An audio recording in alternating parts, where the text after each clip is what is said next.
बिस्मिल्लाहिर्रहमानिर्रहीम।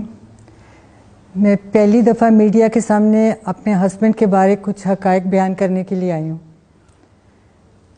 आज से चंद रोज़ पेशतर मुझे PIC हॉस्पिटल से फ़ोन आया। रात के तकरीबन 1:30 बजे मैं सोई हुई थी। उस वक्त उस फ़ोन कॉल पे मैं उठी, घबरा के मैंने पूछा, पता चला कि जी डॉक्टर साहब बोल रहे हैं PIC से, तो आपके हस्बैंड के बारे में बात करनी है। मैं बड़ी परेशान हुई। मैंने कहा वो तो कैंप जेल में है, तो आप इधर से कैसे बोल रहे हैं।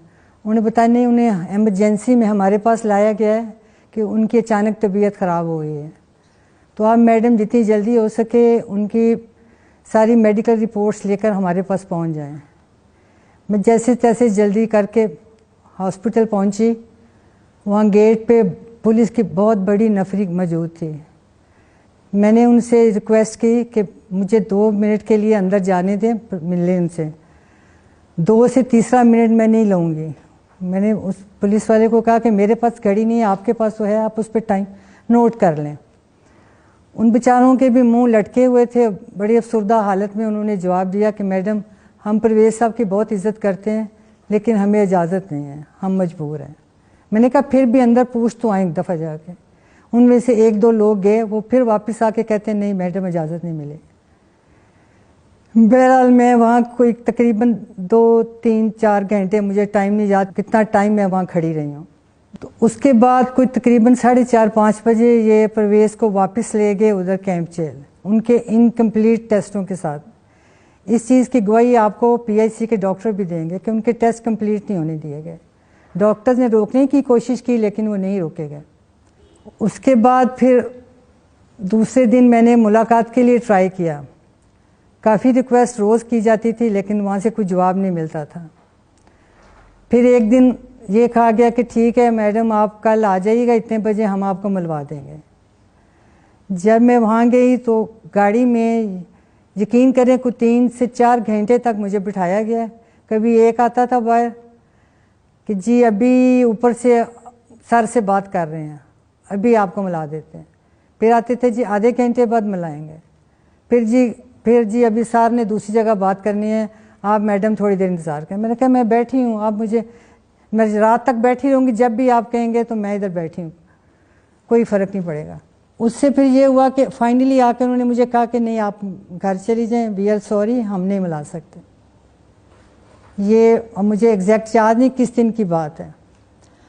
उसके बाद फिर मेरी आज सुबह मुलाकात हुई है उनसे।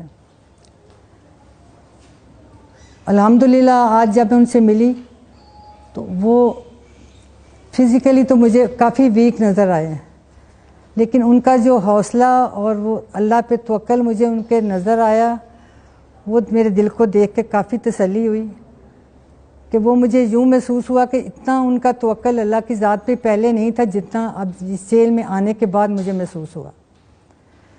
जब मैंने उनसे पूछा कि अब आप क्या सोच रहे हैं, तो उस पर उन्होंने मुझे बताया, मैं समझना चाह रही थी कि इस जिस्मानी और ज़हनी तशद्दुद के बाद अब उनकी अपनी ज़ाती क्या सोच है, वो क्या चाहते हैं। इस पर उन्होंने मुझे बताया कि मेरा पहले स्टैंड और पहले जो मेरा स्टांस था, मैं आज भी उसी पे कायम हूँ।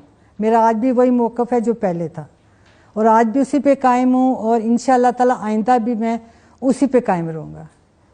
ये सारी फैमिली के लिए भी मेरा यही पैगाम है, और बाकी लोगों के लिए भी यही है। उस पर शुक्र है, मेरे दिल को काफ़ी तसल्ली हुई। लेकिन जो उन्होंने मुझे जेल के हालात बताए, वो मैं आप सबको बयान करना चाहती हूँ कि जो जेल में, पंजाब की सारी जेलों में जब मुझे पता चला है कि हर कैदी को, C क्लास कैदी को, वो भी C क्लास में है, कोई A B कुछ नहीं है, कोई भी बंदा वहाँ से चेक कर सकता है। जिस किसी को भी मेरी इस बात पे ज़रा सा भी शुबा शक होए, वो वहाँ से बासानी चेक कर सकता है कि मेरी इस बात में कितनी सच्चाई है। और C क्लास से मुराद वो है जो कि पाकिस्तान के, पंजाब के हर शहरी को, C क्लास वाले को जो सहूलतें मुयस्सर होती हैं, उनको वो नहीं दी गई। मेरा सिर्फ ये सवाल है, मैं ये जानना चाहती हूँ, 77 ईयर उनकी एज है, उस शख्स के साथ ये जालमाना सलूक किस लिए किया जा रहा है, और ये जबरो इस्तिबदाद किस वजह से।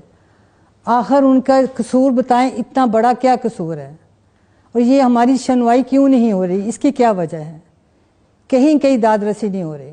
मैं सिर्फ इस वजह से सामने आई हूँ कि इस चीज़ का मुझे कहीं से कोई जवाब तो दे कि क्या वजह है ये सब चीज़ के, कि जो बुनियादी हकूक़ हैं आम शहरी के, उनको आम शहरी समझें, आम कैदी समझें। आम कैदी के तौर पे तो उनको सहूलतें मिलनी चाहिए या नहीं चाहिए, मुझे सिर्फ इस चीज़ का जवाब चाहिए कि ये सब किस लिए है। वो शुक्र है अल्लाह का, अल्हम्दुलिल्लाह उनका तवक्कल अल्लाह ताला की ज़ात पे मुझे देख के बहुत खुशी हुई है कि वो उनका बहुत स्ट्रॉन्ग है।